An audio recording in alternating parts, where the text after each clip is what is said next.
Hello everyone, இது Foundations of Data Scienceல Unit 3 யோட 6th lecture. இந்த வீடியோல நம்ம என்ன பார்க்க போறோம்னா regression. இது வந்து ஒரு இம்பார்ட்டன்டான டாபிக். இதுல உங்களுக்கு தியரியும் கேட்பாங்க, ப்ராப்ளம்ஸும் கேட்பாங்க. இந்த வீடியோல நம்ம regressionோட தியரி பார்ட் என்னன்னு பார்க்கலாம்.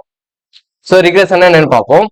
Regression is a statistical method that helps establish a relationship between two or more variables. So இந்த regression அதேதான். ரெண்டு வேரியபிளுக்கு நடுவில் என்ன ரிலேஷன் இருக்கு அப்படின்னு சொல்றதா ரிக்ரெஷன்ங்கிறதும். ஸோ இந்த வேர்டிங் பொறுத்த வரைக்கும் எல்லா கான்செப்டும் ஒரே மாதிரி இருக்கும். நம்ம கோரிலேஷனா இருக்கட்டும், ஸ்கேட்டர் பிளாட்டா இருக்கட்டும், ரிக்ரெஷனா இருக்கட்டும், எல்லாத்துலயுமே ரெண்டு வேரியபிளுக்கு நடுவில் என்ன ரிலேஷன் இருக்கு அப்படின்னு சொல்றதுதான். ஆனா ஒவ்வொன்றும் ஒவ்வொரு டைப்ல சொல்லுவாங்க. இப்போ கோரிலேஷன் என்ன பண்ணுவோம், ஒரு நம்பர்ல ஆன்சர் கண்டுபிடிப்போம். அந்த நம்பர் எப்படி இருக்கிறத பொறுத்து அந்த ரிலேஷன் வந்து ஸ்ட்ராங்கா இருக்கா, வீக்கா இருக்கா, பாசிட்டிவா இருக்கா, நெகட்டிவா இருக்கா நம்ம சொல்லுவோம். இதே ஸ்கேட்டர் பிளாட்ல எப்படி இருப்போம், நம்ம ஒரு கிராஃப் பிளாட் பண்ணுவோம். அந்த கிராஃப் வச்சு நம்ம அது என்ன பாசிட்டிவா இருக்கா, நெகட்டிவா இருக்கா நம்ம ஸ்கேட்டர் பிளாட்ல சொல்லுவோம். இது ரிக்ரெஷன்ல என்ன பண்ணுவோம்னு கேட்டீங்கன்னா, ஒரு லைன் டிரா பண்ணுவோம். ஸோ ரிக்ரெஷன் ஒரு லைன் டிரா பண்ணுவோம்.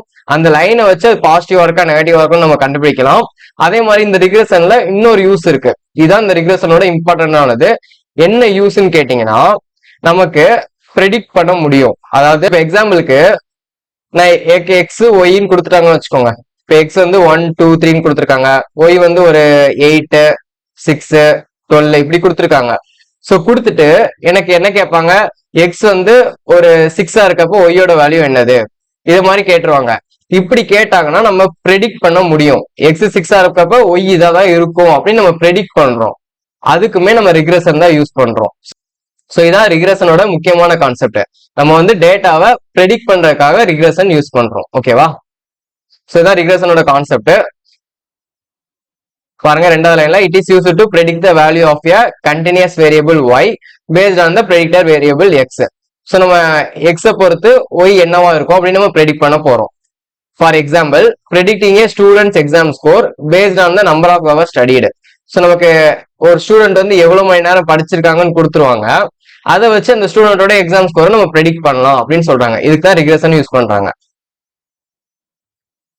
ஸோ அடுத்து பாருங்க, ரிக்ரெஷன் லைன். சொல்றேன் இல்லையா, ரிக்ரெஷன்ங்கிறது ஒரு லைன் தான். ஸோ அந்த லைன் எப்படி இருக்குன்னு பாருங்க. Regression line is the line which gives the best estimate of one variable from the value of another variable. So இந்த லைனோட ஈக்குவேஷன் வச்சுதான் ஒரு வேல்யூ கொடுத்துட்டாங்கன்னா இன்னொரு வேல்யூ நான் என்ன இருக்கும்னு நம்ம கண்டுபிடிக்க முடியும். அந்த லைன் எப்படி இருக்குன்னு பாருங்க. It is of the form y equal to bx plus a. So ரொம்ப முக்கியமானது. இது ப்ராப்ளம்ஸ்ல இது வரும். ரிக்ரெஷன் லைன் என்னது, y equal to bx plus a. ஓகேவா? அதுல y என்னது டிபெண்டன்ட் வேரியபிள், நமக்கு தெரிஞ்சதான். ஒய்ங்கிறது டிபெண்டன்ட் வேரியபிள், எக்ஸ்ங்கிறது இண்டிபெண்டன்ட் வேரியபிள். இந்த b என்னதுன்னு கேட்டீங்கன்னா ஸ்லோப் ஆஃப் த லைன். இந்த b வந்து பாசிட்டிவா இருக்கா நெகட்டிவா இருக்காங்க பொறுத்து தான் நம்ம லைன் வந்து பாசிட்டிவா இருந்துச்சுன்னா இப்படி வரும், இல்ல நெகட்டிவா இருந்துச்சுன்னா இப்படி வரும். ஸோ பாசிட்டிவ் கோரிலேஷனா நெகட்டிவ் கோரிலேஷனா நம்ம தெரிஞ்சுக்கலாம். ஸோ இந்த b பாசிட்டிவா இருந்துச்சுன்னா நமக்கு பாசிட்டிவ் கோரிலேஷன், b நெகட்டிவா இருந்துச்சுன்னா நமக்கு நெகட்டிவ் கோரிலேஷன். ஸோ இந்த b-யும் முக்கியமானது. ஓகேவா? ஸோ நெக்ஸ்ட் a வந்து என்னது, ஒய் இன்டர்செப்ட். ஸோ நீங்க ஏ வந்து ஒரி பண்ணிக்க தேவையில்ல, ஏங்கிறது ஒய் இன்டர்செப்ட், அது மட்டும் தெரிஞ்சுக்கோங்க. நெக்ஸ்ட், ரிக்ரெஷன்ல ரெண்டு டைப்ஸ் இருக்கு, லீனியர் ரிக்ரெஷன், நான் லீனியர் ரிக்ரெஷன். அது என்னன்னு பார்க்கலாம். First linear regression.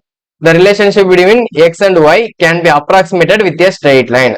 ஸோ அந்த ரிலேஷன்ஷிப்பை ஒரு ஸ்ட்ரெயிட் லைன்ல என்னால கொண்டு வர முடிஞ்சுன்னா அதை லீனியர் ரிக்ரெஷன் சொல்றாங்க.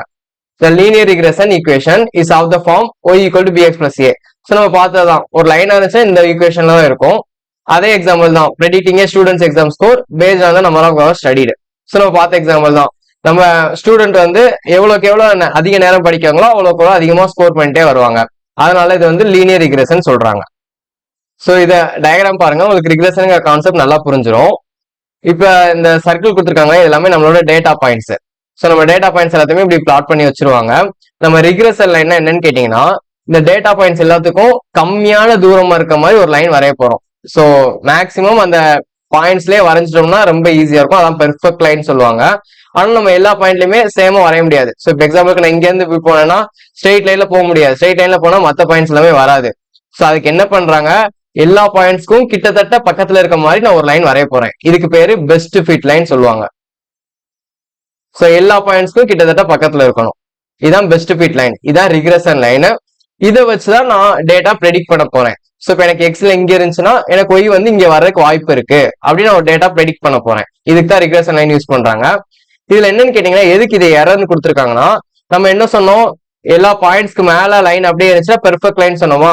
சோ அப்படி பாயிண்ட்டுக்கு மேல இல்லைங்கிறனால அது எரர். சோ இந்த லைன்ல இருந்து இந்த பாயிண்ட்க்கு எவ்வளவு தூரமோ அது எரர்ல வரும், இந்த லைன்ல இருந்து இந்த பாயிண்ட்க்கு எவ்வளவு தூரமோ அது எரர்ல வரும். சோ அது மாதிரி ஒவ்வொரு எரருமே வரும். இந்த எரர் எல்லாத்தையுமே கண்டுபிடிக்க பேரு ஸ்டாண்டர்ட் எரர் எஸ்டிமேட்னு சொல்லுவாங்க. இதுவுமே ஒரு ப்ராப்ளம் வரும், என்னங்கிறத நம்ம அடுத்த வீடியோஸ்ல பார்ப்போம். இதுக்கு பேர் ஸ்டாண்டர்ட் எரர் எஸ்டிமேட். இந்த லைன் எப்படி கண்டுபிடிக்கலாங்கிறதையும் ரிக்ரெஷன் ப்ராப்ளம்ல பார்ப்போம். ஸோ இப்போதைக்கு இதான் கான்செப்ட். ரிக்ரெஷன்ல நம்ம இதான் பண்ண போறோம். நம்ம கொடுத்துருக்க டேட்டா பாயிண்ட்ஸ்க்கு ஒரு பெஸ்ட் ஃபிட் லைன் டிரா பண்ண போறோம். அந்த லைனை வச்சுதான் நம்ம வேல்யூஸை ப்ரெடிக்ட் பண்ண போறோம். ஸோ அந்த லைன்ல இருந்து நம்ம டேட்டா பாயிண்ட்ஸ் எவ்வளவு தூரமா இருக்கு அப்படிங்கிறதான் நம்மளோட ஸ்டாண்டர்ட் எரர் எஸ்டிமேட். இந்த கான்செப்ட் மட்டும் புரிஞ்சுக்கிட்டீங்கன்னா ப்ராப்ளம்ஸ் எல்லாமே ஈஸியா பண்ணிடலாம். ஸோ இதான் லீனியர் ரிக்ரெஷன்ல இப்படிதான் இருக்கும், ஸ்ட்ரெயிட் லைனா தான் இருக்கும் ரிக்ரெஷன் லைன். ஓகேவா? ஸோ நெக்ஸ்ட் நான் linear regression. The relationship between x and y cannot be approximated with a straight line. So என்ன வந்து ஸ்ட்ரெயிட் லைனை என்னால சொல்ல முடியாது, அப்படி இருக்கிறது பேர் தான் நான் linear regression. The non-linear regression equation is of the form y equal to f of x. So இப்படிதான் இருக்கும். அதுல f of x வந்து ஒரு நான் லீனியர் ஃபங்க்ஷன், ஏதோ ஒரு ஃபங்க்ஷனா இருக்கட்டும், அது நான் லீனியரா இருக்கு. அப்படி இருந்துச்சுன்னா அது பேரு நான் linear regression. For example, predicting the growth of a plant based on the amount of fertilizer. So நான் ஒரு பிளான்ட்டுக்கு எவ்வளவு ஃபெர்டிலைசர் ஊத்துறேனோ அப்ப பிளான்ட் எவ்வளவு க்ரோத் ஆகுதுங்கிறது நான் லீனியரா இருக்குன்னு சொல்றாங்க. அதாவது நான் ஃபெர்டிலைசர் அதிகமா ஊத்தும் போது வேகமா வளரும், ஆனா கொஞ்ச நாள் கழிச்சு மறுபடியும் ஸ்லோவாயிரும். ஸோ இது வந்து வேகமா வளருது, அடுத்து மெதுவா ஸ்லோவாயிருதா, இது வந்து நான் லீனியர் ரிக்ரெஷன். ஓகேவா? ஸோ டயக்ராம் பாருங்க. அதுல என்ன பார்த்தோம், லைனா இருந்துச்சு, இங்க வந்து லைனா இருக்காது. ஸோ ஒரு சர்க்கிள் மாதிரி இருக்கு, இப்படியும் இருக்கலாம் இல்ல இப்படியும் இருக்கலாம். இது வந்து நான் லீனியர் ரிக்ரெஷன். இதுலயுமே நம்ம டேட்டா பாயிண்ட்ஸ் வந்து எவ்வளவு தூரம் இருக்கோ அது வந்து எரர். ஓகேவா? ஸோ இதான் நான் லீனியர் ரிக்ரெஷன். ஸோ இதான் ரிக்ரெஷன் கான்செப்ட். நம்ம ரிக்ரெஷன்ல என்ன பண்றோம், ஒரு லைன் டிரா பண்ணிட்டு அடுத்து என்ன வேல்யூஸ் வருதுங்கிறத ப்ரெடிக்ட் பண்றதுக்காக தான் இந்த ரிக்ரெஷன் யூஸ் பண்றோம். ஸோ அந்த லைன் எப்படி டிரா பண்ணோம், அதுல என்ன எரர் இருக்கு அப்படிங்கிறதெல்லாம் நம்ம ப்ராப்ளம்ஸ் பார்க்கும்போது புரியும். இப்போதைக்கு இந்த ரிக்ரெஷன்ல தியரி இதான் கான்செப்ட் அப்படிங்கிறத புரிஞ்சுக்கோங்க. ஸோ ஈஸியா புரிஞ்சிருக்கும்னு நினைக்கிறேன். இந்த வீடியோ உங்களுக்கு யூஸ்ஃபுல்லா இருந்துச்சுன்னா உங்க ஃப்ரெண்ட்ஸ்க்கு ஷேர் பண்ணுங்க. நம்ம சேனல் சப்ஸ்கிரைப் பண்ணிக்கோங்க. நெக்ஸ்ட் வீடியோல பார்க்கலாம். தேங்க்யூ. ஜெய் ஹிந்த்.